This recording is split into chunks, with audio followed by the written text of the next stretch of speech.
Pride and Prejudice. By Jane Austen. Chapter 7.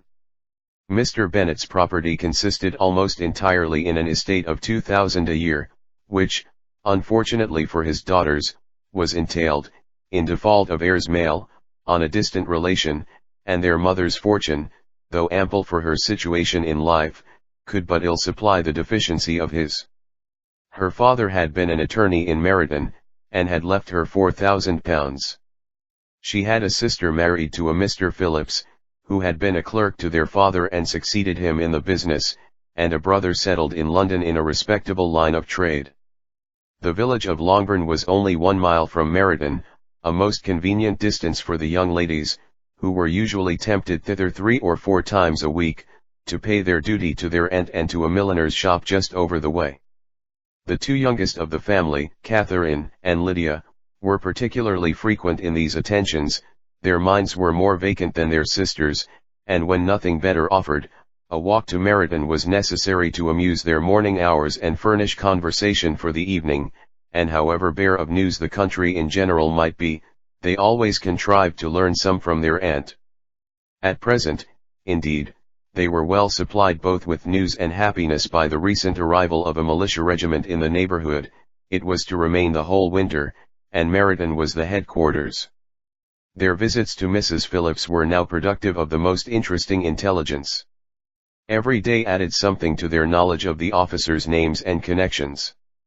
Their lodgings were not long a secret, and at length they began to know the officers themselves. Mr. Phillips visited them all, and this opened to his nieces a store of felicity unknown before. They could talk of nothing but officers, and Mr. Bingley's large fortune, the mention of which gave animation to their mother, was worthless in their eyes when opposed to the regimentals of an ensign.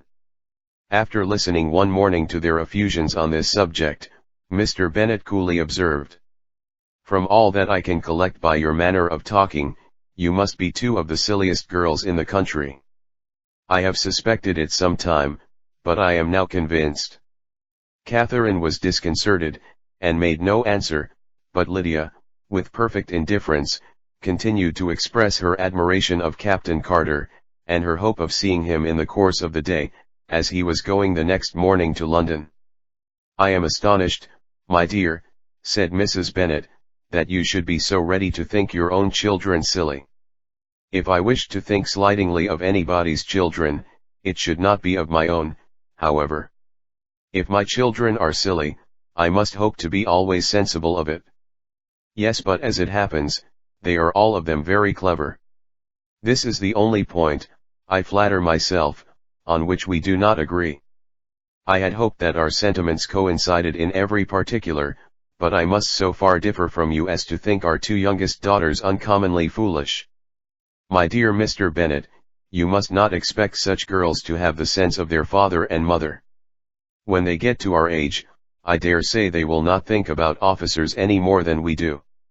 I remember the time when I liked a red coat myself very well, and, indeed, so I do still at my heart, and if a smart young colonel, with 5 or 6,000 a year, should want one of my girls, I shall not say nay to him, and I thought Colonel Forster looked very becoming the other night at Sir William's in his regimentals." "Mamma," cried Lydia, "my aunt says that Colonel Forster and Captain Carter do not go so often to Miss Watson's as they did when they first came. She sees them now very often standing in Clark's library." Mrs. Bennet was prevented replying by the entrance of the footman with a note for Miss Bennet. It came from Netherfield, and the servant waited for an answer. Mrs. Bennet's eyes sparkled with pleasure, and she was eagerly calling out, while her daughter read: "Well, Jane, who is it from? What is it about? What does he say? Well, Jane, make haste and tell us, make haste, my love."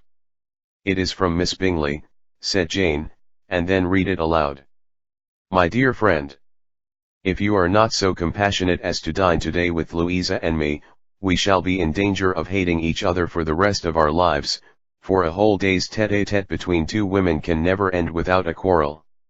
Come as soon as you can on receipt of this. My brother and the gentlemen are to dine with the officers. Yours ever, Caroline Bingley."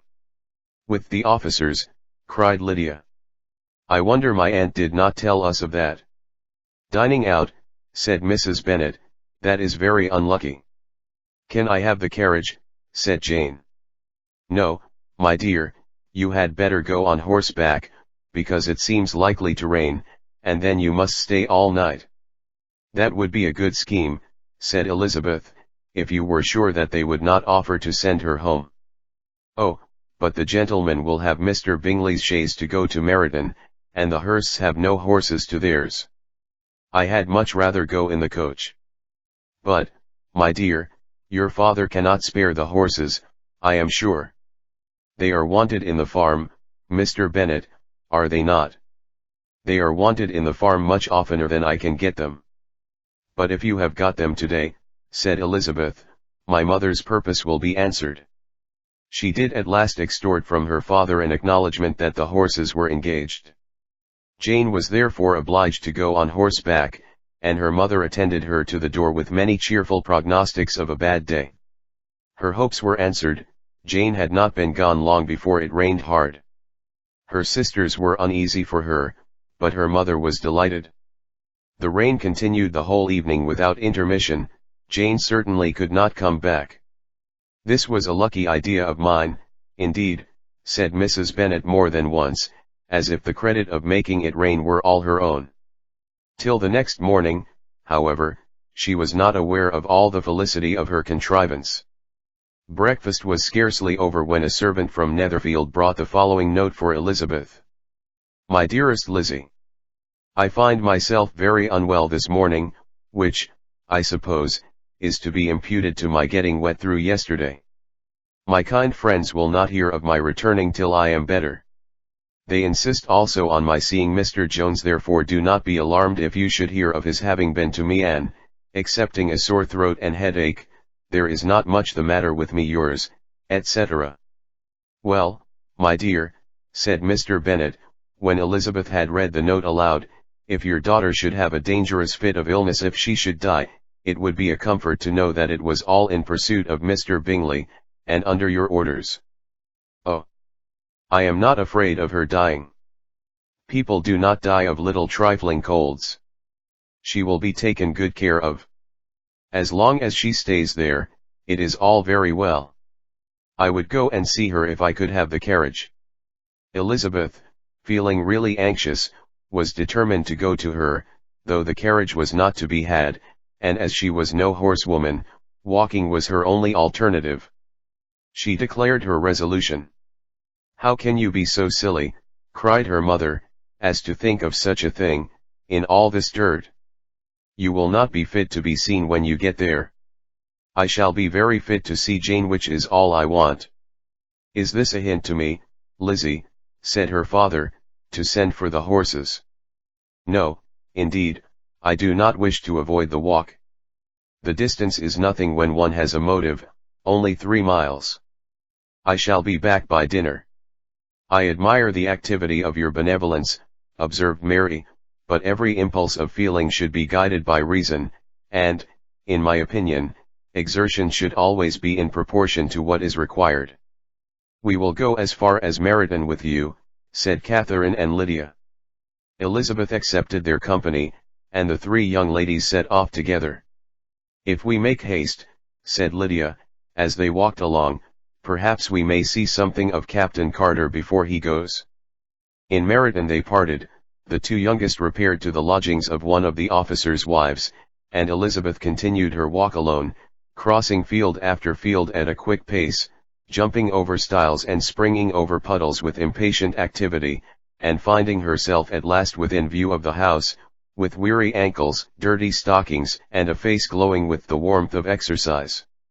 She was shown into the breakfast parlour, where all but Jane were assembled, and where her appearance created a great deal of surprise. That she should have walked 3 miles so early in the day, in such dirty weather, and by herself, was almost incredible to Mrs. Hurst and Miss Bingley, and Elizabeth was convinced that they held her in contempt for it. She was received, however, very politely by them, and in their brother's manners there was something better than politeness, there was good humour and kindness. Mr. Darcy said very little, and Mr. Hurst nothing at all.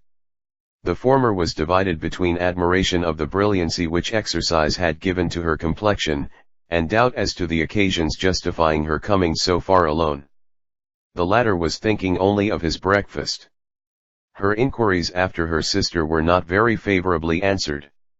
Miss Bennet had slept ill, and though up, was very feverish, and not well enough to leave her room. Elizabeth was glad to be taken to her immediately, and Jane, who had only been withheld by the fear of giving alarm or inconvenience from expressing in her note how much she longed for such a visit, was delighted at her entrance. She was not equal, however, to much conversation, and when Miss Bingley left them together, could attempt little besides expressions of gratitude for the extraordinary kindness she was treated with. Elizabeth silently attended her.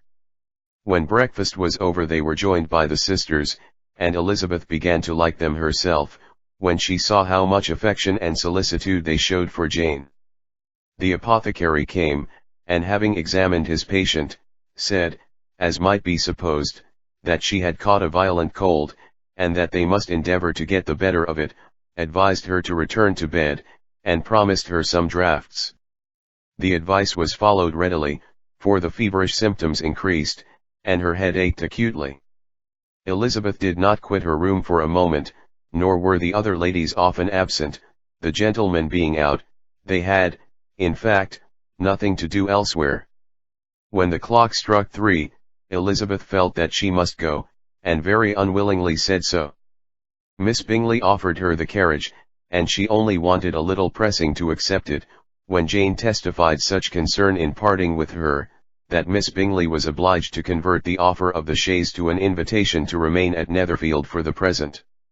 Elizabeth most thankfully consented, and a servant was dispatched to Longbourn to acquaint the family with her stay and bring back a supply of clothes.